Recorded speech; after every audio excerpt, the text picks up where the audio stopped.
सुंदरपुर नाम के एक छोटे से गांव में अंकित रहता था। गांव जितना छोटा था, अंकित के सपने उतने ही बड़े थे। उसके लिए दुनिया सिर्फ खेतों और खलिहानों तक सीमित नहीं थी, बल्कि वह हर चीज में रंग और आकार देखता था। अंकित का परिवार गरीब था। उसके पिता रामलाल एक किसान थे जो दिन रात मिट्टी से सोना उगाने की कोशिश में लगे रहते थे। उनके लिए चित्रकारी एक अमीरों का शौक था, पेट भरने का जरिया नहीं। संसाधनों की कमी, जुनून की अधिकता। अंकित के पास महंगे कैनवस या विदेशी रंग नहीं थे। उसकी कलाकारी गांव की दीवारों, गीली मिट्टी और फटे पुराने कागजों पर शुरू हुई। वह चूल्हे से बुझा हुआ कोयला उठा लाता और उससे दीवारों पर आकृतियां उकेरता। फूलों की पंखुड़ियों को पीसकर रंग बनाता और नीम की टहनियों को कूटकर ब्रश तैयार करता। जब गांव के बाकी बच्चे गिल्ली डंडा खेलते, अंकित तालाब के किनारे बैठकर डूबते सूरज के बदलते रंगों को अपनी कोयला पेंसिल से कागज पर उतारने की कोशिश करता। उसकी माँ अक्सर उसे डांटती, अंकित ये सब छोड़ और पिताजी के साथ खेत पर जा, कुछ काम सीख।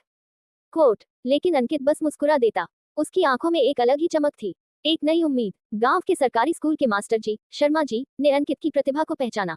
उन्होंने देखा कि कैसे अंकित ने स्कूल की टूटी हुई दीवार पर बारिश के मौसम का इतना जीवंत चित्र बनाया था कि लगता था बादल अभी बरस पड़ेंगे। एक दिन शर्मा जी ने अंकित को बुलाया और कहा, बेटा, शहर में एक बहुत बड़ी चित्रकला प्रतियोगिता होने वाली है, मुझे लगता है तुम्हें उसमें भाग लेना चाहिए। अंकित का दिल जोर से धड़कने लगा। शहर, उसने कभी अपना गांव भी ठीक से पार नहीं किया था, लेकिन यह उसके सपने की ओर पहला बड़ा कदम था। सबसे बड़ी बाधा पिताजी को मनाना था। रामलाल पहले तो बिल्कुल नहीं माने।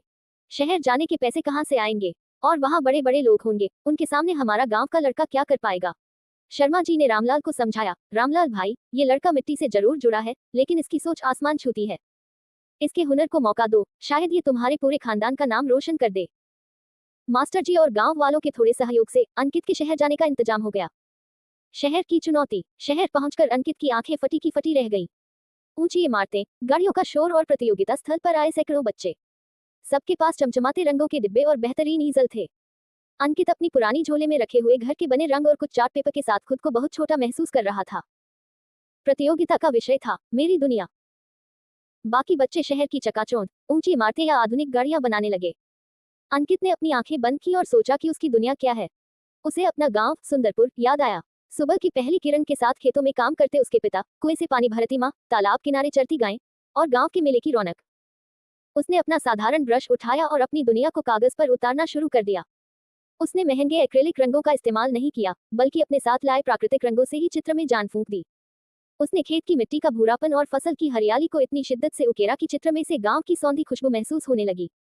परिणाम का दिन। जब परिणाम घोषित होने वाला था, अंकित एक कोने में डरा हुआ खड़ा था। मुख्य जज, जो देश के एक प्रसिद्ध चित्रकार थे, माइक पर आए। उन्होंने कहा, आज हमने यहाँ बहुत से बेहतरीन चित्र देखे, जिनमें तकनीक और महंगे रंगों का शानदार इस्तेमाल था। लेकिन एक चित्र ने हमारे दिल को छू लिया। एक ऐसा चित्र